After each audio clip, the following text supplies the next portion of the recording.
Hi everyone, I'm Jenni Romaniuk from the Ehrenberg Bass Institute, and I want to talk to you today about category entry points, one of the most common mistakes people make once they decide to embrace this idea of building category entry points.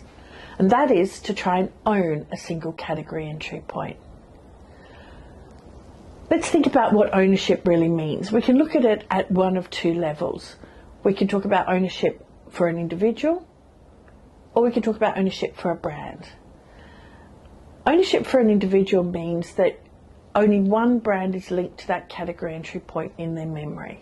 So it's the only brand that has a chance to be retrieved when that category entry point is used. Now that seems ideal, except for the fact in reality it hardly ever happens. People typically either have no brands linked to a category entry point or they have multiple brands linked to it. When we've benchmarked it, typically it's about 1 to 2% for any brand on any category entry point. It's just not a realistic objective. Now at brand level, you can consider a brand owning a category entry point when it scores much, much more than expected for the category entry point for the brand of its size. For example, it scores 20 percentage points more than it should.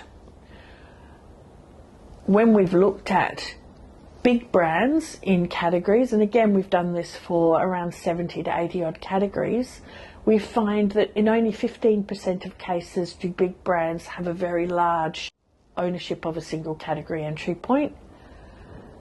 Of those brands with large deviations, 2/3 of them are actually very small brands. What makes big brands big is they're known for more people, for more category entry points. They have wider, fresher networks. They don't narrowcast themselves to just be linked to one category entry point. So think about building wider, fresher networks. Think about accumulating a long, short list of potential category entry points to build, and work over the long term to keep accumulating, getting more people to think of the brand more often. That is the mental path to growth. Look forward to seeing you on the 14th to talk more about this. Thank you.